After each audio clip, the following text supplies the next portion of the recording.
50 divided by 2 whole multiplied with 10 divided by 2 to the power 2 दिया गया है, इसको सॉल्व करने बोला गया है। तो बहुत सारे बच्चे कैसे सॉल्व करते हैं, आइए उसे देखते हैं।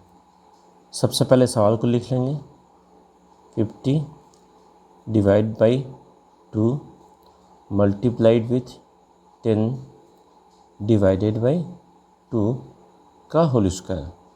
तो सबसे पहले वो जनरली इस टर्म को सॉल्व करेगा।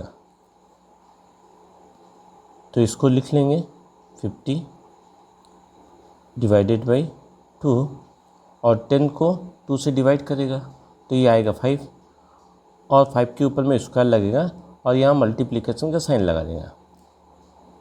उसके बाद में ये इन दोनों टर्म्स को सॉल्व कर देगा। तो 50 को उतार लेगा, डिवाइड का साइन लगाएगा और 5 का स्क्वायर 25 होता है, 25 के साथ में 2 का मल्टीप्लाई करेगा, मल्टीप्लाई करने से ये हो जाएगा 50। उसके बाद में 50 को 50 से डिवाइड करेगा तो ये 1 टाइम्स में डिवाइड हो जाएगा, लेकिन ये आंसर रॉन्ग है। तो इसको सॉल्व करने का सही तरीका क्या है, आइए उसे देखते हैं। सबसे पहले सवाल को लिख लेंगे, 50 divided by 2 multiply with 10 divided by 2 to the power 2। इसको सॉल्व करने के लिए हम लोग के पास एक रूल है और वो रूल है बोडमास का रूल। तो सबसे पहले उसको लिख लेते हैं,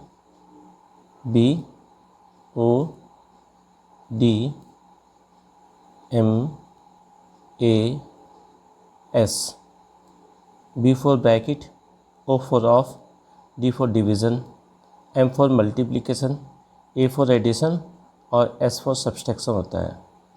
तो सबसे पहले ब्रैकेट का काम, फिर ऑफ का काम, फिर डिवीज़न का काम, फिर मल्टीप्लिकेशन का काम, फिर एडिशन और फिर लास्ट में सब्सट्रैक्शन करते हैं। तो इसको सॉल्व करने के लिए सबसे पहले हम लोग ब्रैकेट के अंदर का काम करेंगे। तो इसको हम लोग लिख लेंगे, यहाँ पर 50 होगा डिवाइडेड बाई 2 होगा। उसके बाद में वो ब्रैकेट को सॉल्व करते हैं। तो 10 को 2 से डिवाइड करेंगे, डिवाइड करने से ये आएगा वैल्यू 5। तो यहाँ पर 5 लिखेंगे और स्क्वायर है उसको लिख लेंगे। नेक्स्ट है, अब ऑफ का काम करेंगे, लेकिन इस एक्सप्रेशन में ऑफ नहीं है तो इसको नहीं करेंगे। अब डिवीज़न का काम करेंगे। तो यहाँ पर डिवीज़न 50 को डिवाइड करना है 2 से, इसको सॉल्व करते हैं। तो 50 को अगर 2 से डिवाइड करना है तो आएगा 25, इसको लिखेंगे। फिर मल्टीप्लाई करेंगे और 5 का स्क्वायर 25 होता है, उसको लिख लेंगे। नेक्स्ट है, डिवीज़न का काम होने के बाद में अब मल्टीप्लिकेशन का काम करेंगे। तो मल्टीप्लिकेशन का साइन हम लोग का इन दोनों टर्म्स के बीच में है।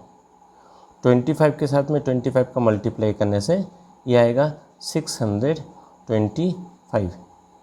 ये होगा इसका राइट आंसर।